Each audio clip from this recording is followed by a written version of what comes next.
A primeira aparição.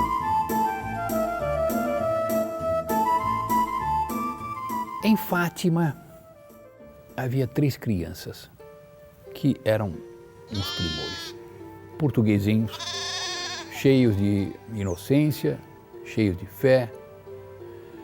Ele, menino Francisco, elas duas, Jacinta e Lúcia. De repente, vem um clarão que parecia um relâmpago. E ficaram surpresos daquele clarão ser tão intenso e meio sui generis, fora do comum. Imediatamente olharam para o céu, para o horizonte e ficaram mudas, pasmas. O que seria aquilo? Lúcia, sempre com certa voz de domínio, era a mais velha, imediatamente soltou a sua determinação. Vamos embora que pode vir trovoada. Jacinta, na sua inocência e sempre flexível, disse, pois sim, vamos.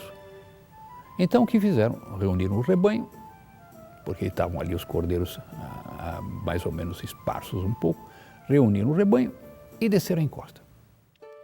Quando estavam mais ou menos a meio caminho entre um monte que tinham deixado e uma azinheira grande que tinham pela frente, outro relâmpago, outra luz.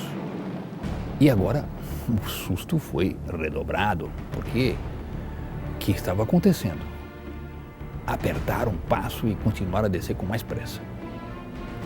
Mal havia chegado ao fundo da cova, pararam e, confusos e maravilhados, a curta distância deles, sobre uma azinheira, lhes aparecia a Mãe de Deus.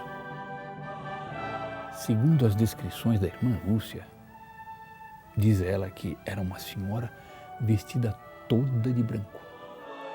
Faz uma comparação, mais brilhante que o sol, e espargindo luz mais clara, mais intensa do que podia uma menina daquele tempo usar como imagem. Um copo de cristal cheio de água cristalina atravessado pelos raios do sol mais ardente.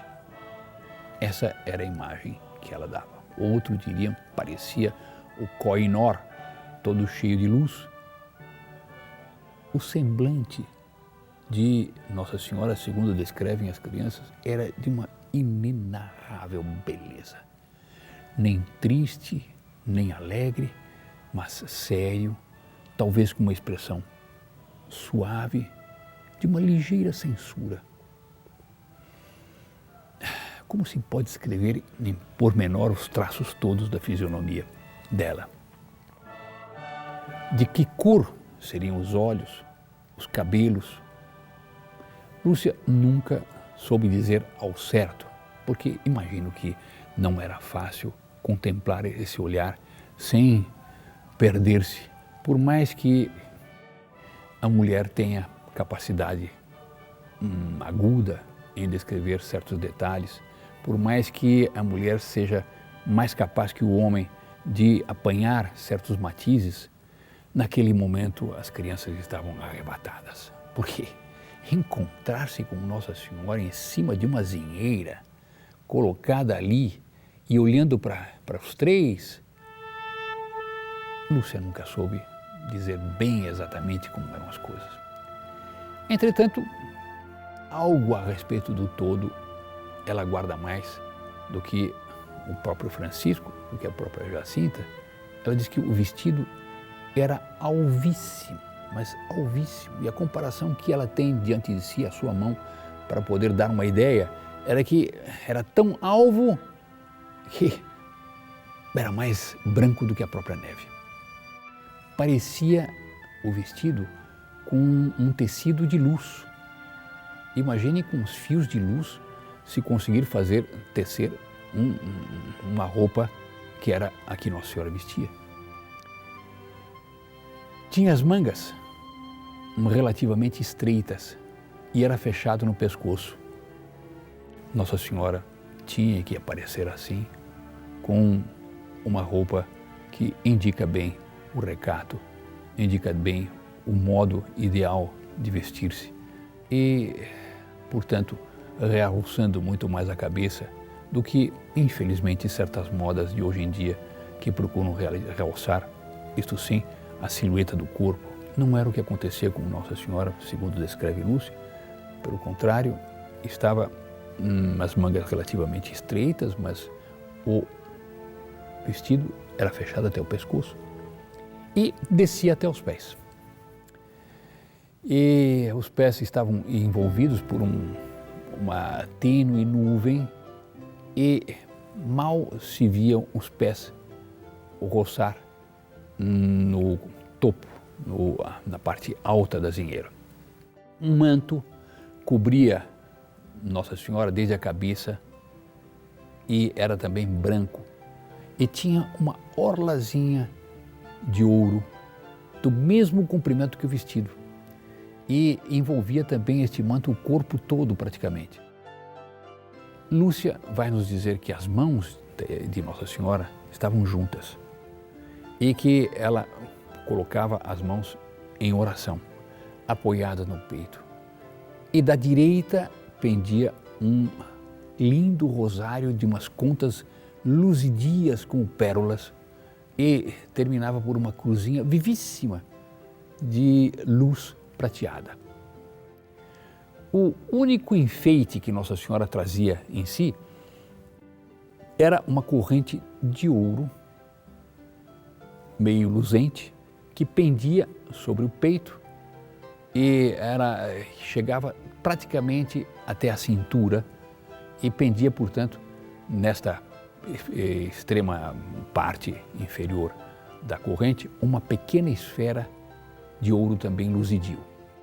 Esta esfera pode significar bem a opinião pública toda, as almas e as mentes todas, e Nossa Senhora aí pode ter colocado no fundo este enfeite para simbolizar a opinião pública. Ela é rainha da opinião pública.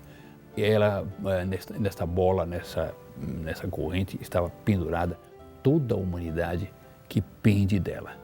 Tudo depende dela. Todos nós devemos a ela a grande dádiva de ser ela a nossa intercessora. Quiçá um dia se possa assistir com alegria à proclamação do dogma da mediação universal dela. É algo que não deve sair do nosso horizonte e das nossas orações. Mas diz a Lúcia que eles três se encontravam tão perto que eles estavam dentro da luz que envolvia Nossa Senhora. Eles não sabem bem se a luz envolvia Nossa Senhora ou se essa luz se espargia de dentro de Nossa Senhora ou da pessoa de Nossa Senhora. Eles se encontravam mais ou menos a 1,5 metro de distância, mais ou menos, e ouviram Nossa Senhora dizer-lhes algo. Diz ela aí pela primeira vez abriu as mãos, comunicando-nos uma luz tão intensa como que um reflexo que saía das mãos de Nossa Senhora e que penetrava no peito de cada uma das crianças, mas no mais íntimo da alma, e fazia com que elas, crianças, como que se vissem elas próprias em Deus. E essa luz era mais clara do que, diz Lúcia, o melhor dos espelhos.